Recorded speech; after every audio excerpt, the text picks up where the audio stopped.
ఓం శాంతి. ఈరోజు మురళి 19/1/2026. మధురమైన పిల్లలారా, మేము బ్రాహ్మణుల నుండి దేవతలుగా అవుతాం. బ్రాహ్మణులైన మాకే తండ్రి నుండి శ్రీమతం లభిస్తోంది అనే నశ మీకుండాలి. మనమే దేవతలుగా అవుతాం. బాబా వచ్చి మాకు శ్రేష్ఠ సలహానిచ్చి మనల్ని దేవతలుగా తయారు చేస్తున్నారు అనే నశ ఉండాలి. నిశ్చయం ఉంటే నశ ఉంటుంది. ప్రశ్న: ఉడుకు రక్తం ఉన్న పిల్లలకు ఏ అభిరుచి మరియు ఏ నశ ఉండాలి అంటే యువకులుగా ఉన్న పిల్లలకు. జవాబు: ఈ ప్రపంచం ఏదైతే పాతగా లోహయుగంగా అయిపోయిందో దాన్ని కొత్తగా బంగారు యుగంగా తయారు చేయాలి. పాత దానిని కొత్తగా తయారు చేయాలన్న అభిరుచి ఉండాలి. కన్యలది ఉడుకు రక్తం, యువకులుగా ఉండేవాళ్ళది. కావున వారు తమ సహచరులను పైకెత్తాలి. నశ స్థాయిగా ఉండాలి. భాషణ చేయడంలో కూడా ఎంతో నశ ఉండాలి. ఇతరులకు చెప్పేటప్పుడు తుస్సుమని చెప్పకూడదు. ఎంతో గంభీరంగా, పరాక్రమంగా, నశతో, నిశ్చయంతో చెప్పాలి ఇతరులకు. అప్పుడే అది వాళ్లకు నచ్చుతుంది, చేరుతుంది. పాట: ఓ రాత్రి ప్రయాణికుడా అలసిపోకు, ఉదయం అనే గమ్యం త్వరలో రానున్నది. మనం రాత్రి ప్రయాణం చేస్తున్నాం, అలసిపోకూడదు ఎప్పుడు. పిల్లలు ఓం శాంతి. ఓం శాంతి బాబా. పిల్లలు పాట యొక్క అర్థాన్ని అర్థం చేసుకున్నారు. ఇప్పుడు భక్తి మార్గము ఘోర అంధకారమయమైన రాత్రి పూర్తి అవుతోంది. ఇప్పుడు మాకు కిరీటం రానున్నదని పిల్లలు భావిస్తారు. ఇక్కడ కూర్చున్నారు మీరు. మనుష్యుల నుండి దేవతలుగా అవ్వాలనే లక్ష్యం ఉంది. ఇక్కడ వచ్చినాం మనం అంటే మనకు ఆ లక్ష్యం ఉంది, దేవతలుగా కావాలని. స్వయంని ఒక ఎద్దుగా భావిస్తే అదే రూపం ఏర్పడుతుందని సన్యాసులు భావిస్తారు. ఎలా ఆలోచిస్తే అలా తయారవుతామని సామెత ఉంది కదా. అది కూడా భక్తి మార్గం యొక్క ఉదాహరణే. రాముడు కోతుల సేనను తీసుకున్నాడు అనేది కూడా ఒక ఉదాహరణే. ఇప్పుడు మీరు ఇక్కడ కూర్చున్నారు. మేమే దేవీ దేవతలుగా, డబల్ కిరీటదారులుగా అవుతామని మీకు తెలుసు. స్కూల్లో చదువుకున్నప్పుడు నేను ఇది చదువుకొని డాక్టర్గా అయిపోతాను, ఇంజనీర్గా అయిపోతాను అంటారు. ఈ చదువు ద్వారా మనం దేవీ దేవతలుగా అవుతున్నామని మీరు అర్థం చేసుకున్నారు. బాబా అంటున్నారు, ఈ చదువు ద్వారా మనం దేవీ దేవతలుగా అవుతాం కదా. ఆ స్కూల్లో ఎట్లా డాక్టర్, ఇంజనీర్ అవుతారో ఆ విధంగా ఈ శరీరాన్ని వదులుతాం. మరియు మన శిరస్సు పైన కిరీటం ఉంటుంది. ఇది ఎంతో అశుద్ధమైన చిచి ప్రపంచం కదా. పాత ప్రపంచం ఇది. కొత్త ప్రపంచం ఫస్ట్ క్లాస్ అయిన ప్రపంచం. పాత ప్రపంచం థర్డ్ క్లాస్ అయిన ప్రపంచం. ఇది సమాప్తమయ్యేది ఉంది. కొత్త ప్రపంచానికి అధిపతులుగా చేయడానికి బాబా వచ్చారు. కొత్త ప్రపంచ రచయిత కూడా ఒక్క బాబానే. ఇంకెవరూ ఇలా చదివించలేరు. శివబాబాయే మిమ్మల్ని చదివించి ఇవన్నీ నేర్పిస్తున్నారు. పూర్తి ఆత్మాభిమానులుగా అయినట్లయితే ఇంకేం కావాలి? దేనిపైన మనసు ఉండదు అని బాబా వివరిస్తున్నారు. మీరు బ్రాహ్మణులు, మీరు దేవతలుగా అవుతున్నారని మీకు తెలుసు. దేవతలు ఎంత పవిత్రంగా ఉంటారు. ఇక్కడ ఎంత పతిత మానవులు ఉన్నారు. ముఖము మనుష్యుల్లాగా ఉన్నా బుద్ధి ఎలా ఉందో చూడండి. దేవతల పూజారీలు. దేవతల ముందు మీరు సర్వగుణ సంపన్నులు, 16 కళా సంపూర్ణులు. మేము వికారులము, పాపులము అని వారు స్వయం గాయనం చేస్తారు. బాబా అంటున్నారు, ముఖమైతే మనుష్యులదే కానీ చూడండి బాబా ఏమంటున్నారు. దేవతల దగ్గరికి వెళ్తారు. దేవతలకు కూడా అలాంటి ముఖమే ఉంది, కానీ వాళ్ళు దివ్య గుణాలను కలిగి ఉన్నారు. మీరు అసురీ గుణాలను కలిగి ఉన్నారు. కానీ ఇప్పుడు మీరు పరివర్తన అవుతున్నారు అంటున్నారు బాబా. మహిమ చేస్తారు. స్వయంగా వికారులని భావిస్తారు. మాలో ఏ గుణము లేదు అంటారు. నిజానికి అందరూ మనుష్యులే. ఇప్పుడు మేము పరివర్తన అయ్యి దేవతలుగా అవుతున్నామని మీకు తెలుసు. కృష్ణపురిలోకి వెళ్లేందుకే కృష్ణుని పూజ చేస్తారు. కానీ ఎప్పుడు వెళ్తారనేది వారికి తెలియదు. భగవంతుడు వచ్చి భక్తి ఫలాన్ని ఇస్తారు. అవి భక్తి చేస్తూ ఉంటారు. అక్కడ భగవంతుడు వచ్చి భక్తి ఫలాన్ని ఇస్తారని భక్తి చేస్తూ ఉంటారు. ఎప్పుడు వస్తారు, ఏ ఫలం ఇస్తారు అనేది పాపం తెలియదు. మిమ్మల్ని చదివించేది ఎవరు అనే నశ మీకు మొట్టమొదట ఉండాలి. ఇది శ్రీ శ్రీ శివబాబా యొక్క మతం. శివబాబా మీకు శ్రేష్ఠ మతాన్ని ఇస్తున్నారు. శ్రేష్టంగా ఎలా కాగలరు అనేది ఇంతకు ముందు మీకు తెలియదు. ఇంతమంది బ్రాహ్మణులందరూ శ్రీ శ్రీ అయిన శివబాబా మతం పైన నడుస్తున్నారు. పరమాత్మ మతమే శ్రేష్టంగా తయారు చేస్తుంది. ఎవరి భాగ్యంలో అయితే ఉంటుందో వారి బుద్ధిలో ఇవన్నీ కూర్చుంటాయి. లేకపోతే ఏం అర్థం చేసుకోరు. పెన్నంలో వేడివేడి పెన్నంలో నీళ్లు వస్తే ఏమవుతుంది, తుస్ అంటుంది, సమాప్తమైపోతుంది. ఎప్పుడైతే అర్థం చేసుకుంటారో అప్పుడు ఎంతో సంతోషించి సహాయం చేయడం మొదలు పెడతారు. కొందరికైతే తెలియదు. వారికి వీరెవరు అన్నది ఏం తెలుస్తుంది? కావున బాబా ఎవరిని కలుసుకోరు కూడా. అలాంటి వారైతే ఇంకా తమ మతాన్ని ఇవ్వడం మొదలు పెడతారు. శ్రీమతం తెలియని కారణంగా తండ్రికి కూడా తమ మతాన్ని ఇస్తారు. దీంట్లో ఆలోచన చేయాల్సిన మాట. బాబా అంటే ఎవరు? ఆల్మైటీ అథారిటీ కదా. అది కూడా అర్థం చేసుకోకుండా బాబాకే సలహా ఇచ్చేకపోతారంట. చూడండి, శ్రీమతం తెలియని కారణంగా తండ్రికి కూడా తన మతాన్ని ఇవ్వడం మొదలు పెడతారు. పిల్లలైన మిమ్మల్ని శ్రేష్టంగా తయారు చేసేందుకే ఇక్కడికి బాబా వచ్చారు. 5000 సంవత్సరాల క్రితం వలె బాబా మనల్ని వచ్చి కలుసుకుంటున్నారని పిల్లలైన మీకు తెలుసు. ఎవరికైతే తెలీదో వారు ఈ విధంగా చెప్పలేరు. వాళ్ళకేం తెలియదు, చెప్పలేరు. పిల్లలకు చదువు యొక్క నశ ఎంతో ఉండాలి. ఇది చాలా ఉన్నతమైన చదువు. కానీ మాయ కూడా ఎంతగానో వ్యతిరేకిస్తుంది. ఏ చదువు ద్వారా అయితే మన శిరస్సు పైన 2 కిరీటాలు వస్తాయో ఆ చదువుని మనం చదువుతున్నామని మీకిప్పుడు తెలుసు. భవిష్యత్ జన్మాంతరాలకి 2 కిరీటదారులుగా అయిపోతాం. బాధ్యతా కిరీటము, రత్నగడితమైన అనేక వజ్ర వైడూర్యాలతో కూడుకున్న బాధ్యతా కిరీటము, రెండవది సంపూర్ణ పవిత్రతా కిరీటం. 2 కిరీటాలకు మాలికులుగా అవుతారు. కావున దీనికోసం మళ్ళీ ఇటువంటి పురుషార్థం కూడా చేయాలి కదా. దీనినే రాజయోగం అంటారు. ఇది ఎంత అద్భుతమైన యోగం. మార్చేస్తారు కదా బాబా. అద్భుతమైంది. లక్ష్మీనారాయణల మందిరంలోకి వెళ్ళండి అని బాబా చెప్తారు. మీరు పూజారులకు కూడా అర్థం చేయించండి.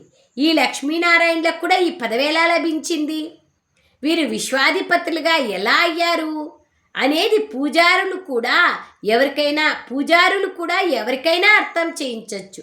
ఈ విధంగా వినిపించినట్లయితే పూజారులకు కూడా గౌరవం లభిస్తుంది. మేము మీకు ఈ లక్ష్మీనారాయణలకు ఈ రాజ్యం ఎలా లభించింది అనేది అర్థం చేయిస్తున్నాం అని మీరు చెప్పచ్చు. గీతలో కూడా భగవాను వాచ అని ఉంది. నేను మీకు రాజయోగాన్ని నేర్పించి రాజాది రాజులుగా తయారు చేస్తాను. మీరు స్వర్గవాసీలుగా అయితే తప్పకుండా అవుతారు. కావున మేము ఈ విధంగా అవుతామని పిల్లలకి ఎంతో నశ ఉండాలి. మీ చిత్రము మరియు రాజ్యం యొక్క ఫోటోను కూడా మీరు తీసుకోవచ్చు. కింద మీ ఫోటో ఉండాలి, పైన రాజ్యం యొక్క ఫోటో ఉండాలి. ఇందులో పెద్ద ఖర్చేమీ రాదు చేసుకునేకి. బాబా అది కూడా చెప్తాను అర్జును. రాజరికమైన దుస్తులు ధరించి ఫోటో తీసుకోండి. వెంటనే తయారు చేయించవచ్చు రాజరికమైన దుస్తులు. ఈ కాలంలో ఏమి రెడీమేడ్ దొరుకుతాయి. కావున గడియ మేము దేవతలుగా అవుతున్నామన్న స్మృతి ఉంటుంది. పైన శివబాబాను కూడా పెట్టుకోవచ్చు. ఈ ఫోటోలు కూడా తీసుకోవాల్సి ఉంటుంది. మీరు మనుష్యుల నుండి దేవతలుగా అవుతున్నారు. ఈ శరీరాన్ని వదిలి మనం వెళ్ళి దేవతలుగా అవుతామని మీకు తెలుసు. ఎందుకంటే ఇప్పుడు మనం ఈ రాజయోగాన్ని నేర్చుకుంటున్నాం. కావున ఈ ఫోటో కూడా మీకు ఎంతో సహాయం చేస్తుంది. పైన శివుడు మరియు రాజ్యం యొక్క చిత్రము, కింద మీ సాధారణ చిత్రము. త్రిమూర్తిని కూడా తీయచ్చు. శివబాబా ద్వారా రాజయోగాన్ని నేర్చుకొని మనము దేవీ దేవతలుగా 2 కిరీటదారులుగా అవుతున్నాము అని. ఫోటో ఉన్నట్లయితే ఎవరైనా అడిగినప్పుడు మనం మాకు నేర్పించేవాళ్ళు పరమాత్ముడు శివబాబా అని చెప్పచ్చు. ఫోటో చూడగానే పిల్లలకు నష ఎక్కుతుంది. దుకాణాల్లో కూడా ఈ చిత్రాలు పెట్టుకోండి, ఎక్కడైనా పెట్టుకోవాలి. భక్తి మార్గంలో బాబా నారాయణుడి చిత్రాన్ని పెట్టుకునేవారు. శ్రీమన్నారాయణుడి భక్తుడు కదా బాబా, బ్రహ్మ బాబా. అది పాకెట్లో కూడా ఉండేది, లాకెట్లో వేసుకునేవాళ్ళు, ప్యాకెట్లో పెట్టుకునేవాళ్ళు. మీరు కూడా మీ ఫోటోను పెట్టుకున్నట్లయితే మేమే దేవీ దేవతలుగా అవుతామన్నది మీకు గుర్తుంటుంది. బాబాను స్మృతి చేసే ఉపాయాన్ని కనుక్కుంటూ ఉండాలి.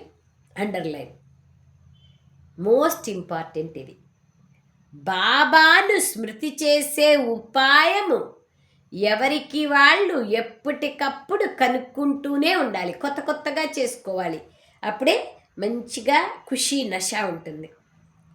బాబాను మర్చిపోయినట్లయితే కింద పడిపోతారు, వికారాల్లోకి వెళ్ళిపోతారు, మళ్ళీ సిగ్గు కలుగుతుంది. అప్పుడు మనం ఈ దేవతలుగా అవ్వలేము అని హార్ట్ ఫెయిల్ అయిపోతారు. ఇప్పుడు మనం దేవతలుగా ఎలా అవుతాం? ఇప్పుడు కాం, భవిష్యంలో అవుతాం. వికారాల్లోకి పడిపోయే వారి ఫోటోను తీసేయండి అని బాబా అంటారు. మీరు స్వర్గంలోకి వెళ్ళేందుకు అర్హులుగా కాలేదు, మీ పాస్పోర్ట్ క్యాన్సల్ అని చెప్పండి.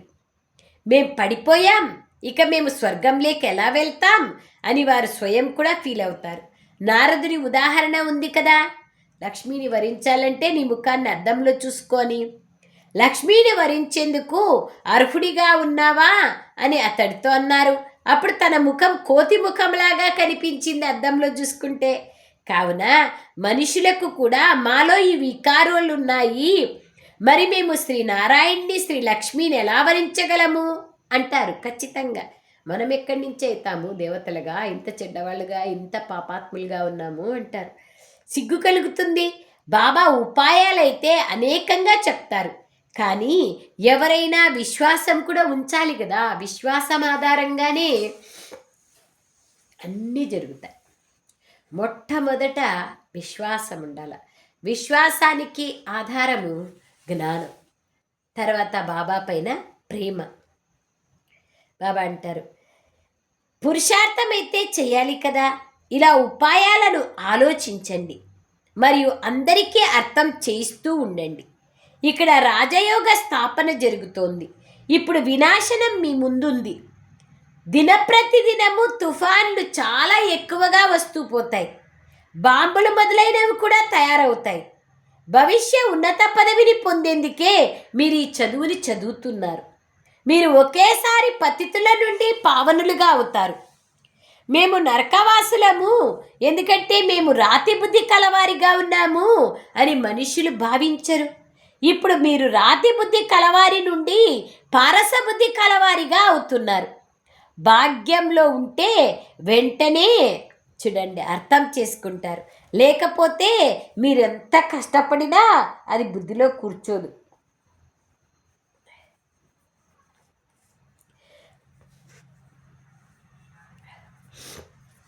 తండ్రి గురించి పూర్తి తెలియకపోతే బాబా అంటున్నారు వారు నాస్తికులనే అర్థం, అనాథలు.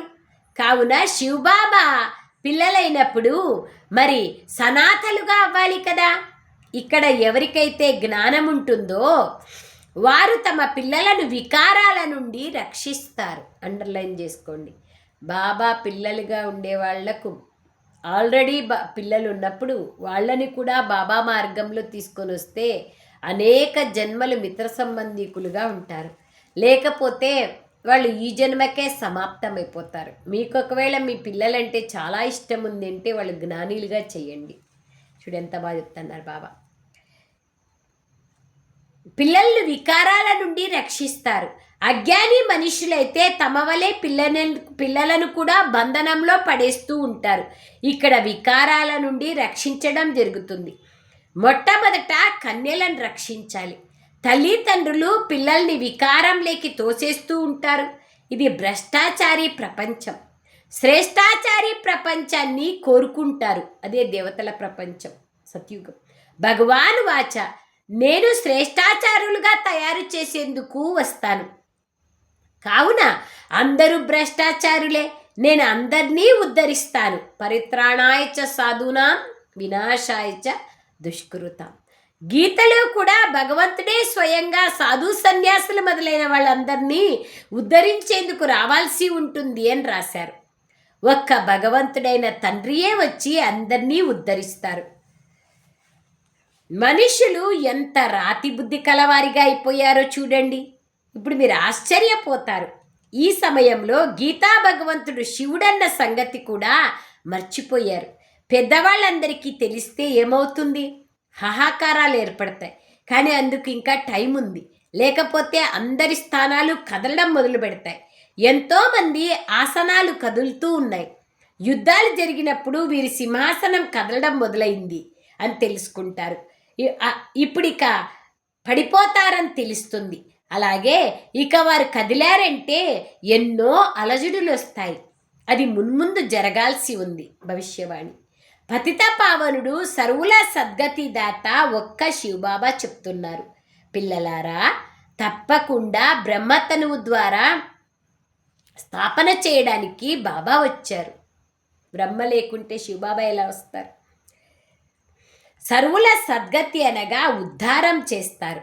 భగవాను వాచ, ఇది పతిత ప్రపంచం. వీరందరినీ నేనే ఉద్ధరించాలి. ఇప్పుడు అందరూ పతితులుగా ఉన్నారు. మరి పతితులు ఎవరినైనా పావనంగా ఎలా తయారు చేస్తారు? మొదట స్వయం పావనంగా అయ్యి ఆ తర్వాత ఇతరులను అలా తయారు చేయాలి. భాషణం చేయడంలో కూడా ఎంతో నష ఉండాలి. భాషణం ఎలా చేయాలి? సత్య రహస్యాలు అందరిలోనూ తెలిసేలాగా చెప్పాలి. బాబా అదే అంటున్నారు.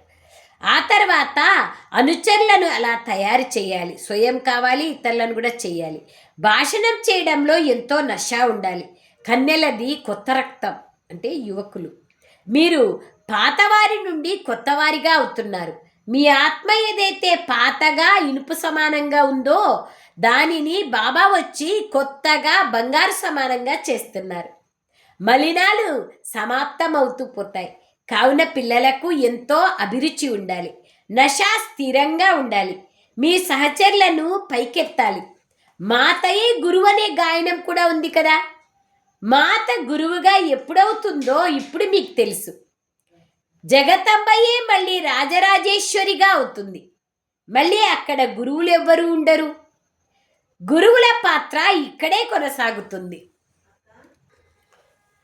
సో బాబా అంటున్నారు, భగవాను వాచ, ఇది పతిత ప్రపంచం. వీరందరినీ నేనే ఉద్ధరించాలి. ఇప్పుడు అందరూ పతితులుగా ఉన్నారు. మరి పతితులు ఎవరినైనా పావనంగా ఎలా తయారు చేయగలరు?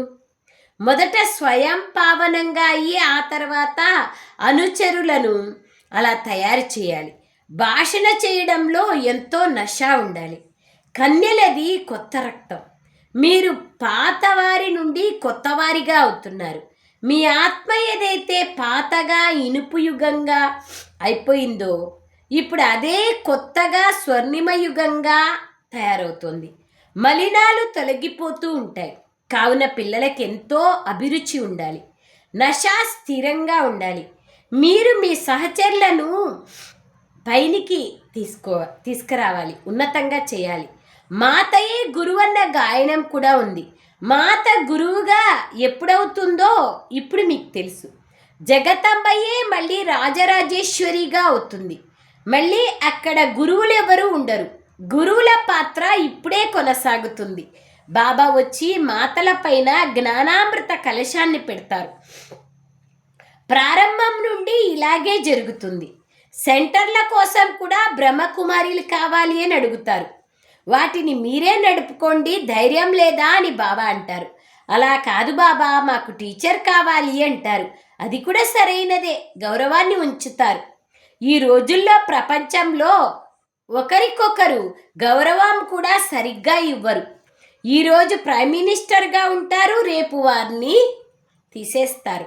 స్థాయిగా ఎవరికీ గౌరవం లభించదు. ఈ సమయంలో పిల్లలైన మీకు స్థిరమైన రాజ్యభాగ్యం లభిస్తోంది. మీకు బాబా ఎన్నో రకాలుగా అర్థం చేయిస్తారు. స్వయంని సదా హర్షితంగా ఉంచుకునేందుకు చాలా మంచి మంచి ఉపాయాలను బాబా తెలియచేస్తారు. శుభ భావనను ఉంచాలి కదా. ఓహో, మేము ఈ లక్ష్మీనారాయణలుగా అవుతామని భావిస్తారు. అయినా మళ్ళీ ఎవరి భాగ్యంలోనైనా లేకపోతే పురుషార్థం ఎలా చేస్తారు? బాబా అంటున్నారు, బాబా పురుషార్థమైతే తెలియచేస్తారు కదా, పురుషార్థం ఎప్పుడూ వ్యర్థం అవ్వదు. సో బాబా అంటున్నారు,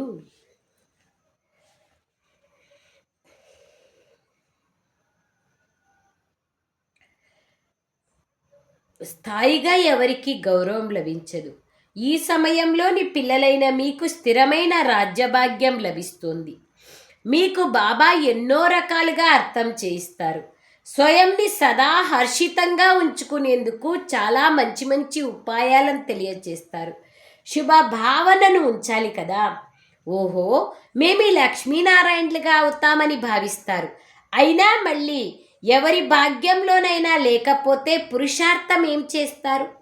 బాబా పురుషార్థమైతే తెలియచేస్తారు కదా. పురుషార్థం ఎప్పుడూ వ్యర్థం అవ్వదు, అది సఫలమవుతుంది. రాజధాని స్థాపన జరుగుతోంది.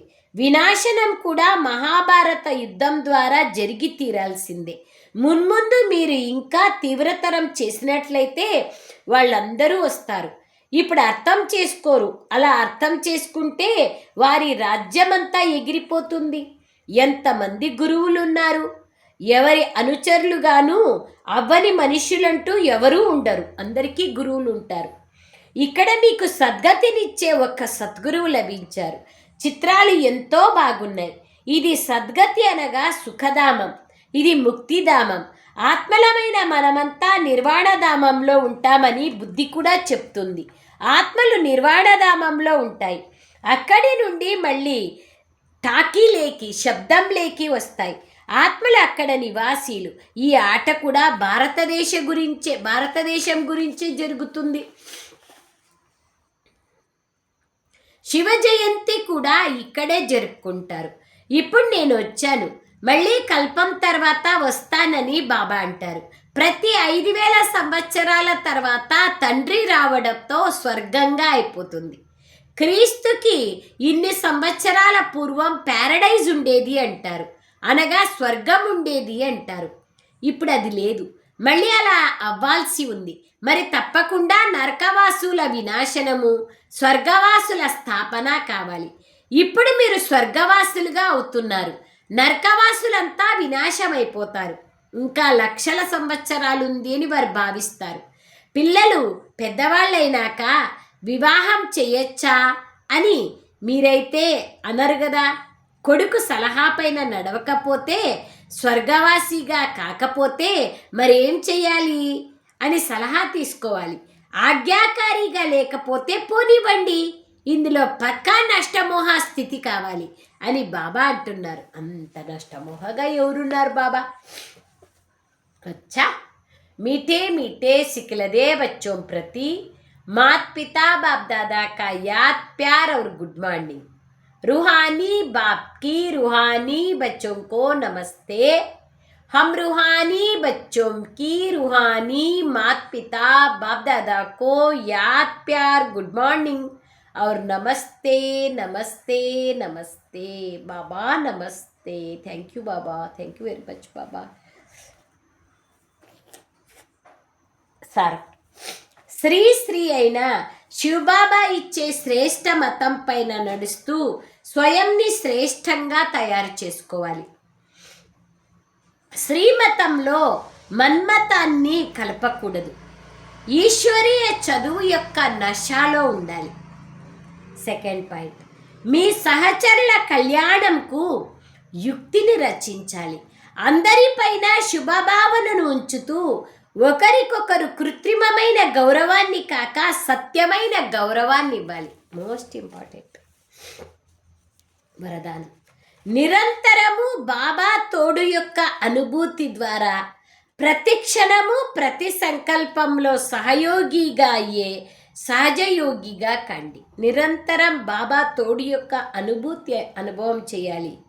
ప్రతి క్షణము ప్రతి సంకల్పంలో సహయోగిగా కావాలి. వారే సహజయోగిలు. ఏ విధంగా శరీరము మరియు ఆత్మకు ఎప్పటి వరకైతే పాత్ర ఉంటుందో అప్పటి వరకు అవి వేరు కావు. బాబా స్మృతి బుద్ధి నుండి వేరవ్వకూడదు. సదా బాబా తోడు ఉండాలి. మరి ఇంకేది స్మృతిలోకి తన వైపుకి ఆకర్షించకూడదు. అటువంటి వారినే సహజయోగీలు మరియు స్వతహ యోగీలు అంటారు. ఇటువంటి యోగులు ప్రతి క్షణము ప్రతి సంకల్పము ప్రతి మాట ప్రతి కర్మలో సహయోగిగా ఉంటారు. సహయోగులనగా ఎవరి ఒక్క సంకల్పం కూడా సహయోగం లేకుండా ఉండదో వారే సహయోగిలు. అంటే ఒక్క సంకల్పం కూడా సహయోగం చెయ్యకుండా ఉండరు. ప్రతి సంకల్పంలోనూ సహయోగం చేస్తారు అని అర్థం. ఇటువంటి యోగులు మరియు సహయోగిలు శక్తిశాలిగా అయిపోతారు. స్లోగన్: సమస్య స్వరూపులుగా అయ్యేందుకు బదులుగా సమస్యను అంతం చేసే సమాధాన స్వరూపులుగా కండి. అవ్యక్త ప్రేరణ: ఈ అవ్యక్త మాసంలో బంధనముక్తులుగా ఉంటూ జీవన్ముక్త స్థితిని అనుభవం చేసుకోండి. మీ స్థూల మరియు సూక్ష్మ బంధనాల లిస్టుని మీ ముందు ఉంచుకోండి. నేను బంధనముక్తినిగా అవ్వాల్సిందే అన్న లక్ష్యాన్ని పెట్టుకోండి. ఇప్పుడు కాకుంటే మరెప్పుడూ లేదు అన్న ఈ పాఠాన్ని ఎల్లప్పుడూ పక్కా చేసుకోండి. స్వతంత్రత బ్రాహ్మణ జీవితానికి ఆధారం. మీ జన్మసిద్ధ అధికారాన్ని ప్రాప్తి చేసుకొని జీవన్ముక్తిని అనుభవం చేయండి. ఎప్పుడైతే స్వయంని గృహస్థులుగా భావించుకుంటారో అప్పుడు గృహస్థం అనే వల తయారవుతుంది. గృహస్థులుగా అవ్వడం అనగా వలలో ఇరుక్కోవడం. ట్రస్టీ అనగా ముక్తులు. ఎంత బ్యూటిఫుల్గా బాబా చెప్పి తెలుసుకున్నళ్ళకు తెలుసుకున్నంత. Om Shanti. Thank you Baba, thank you.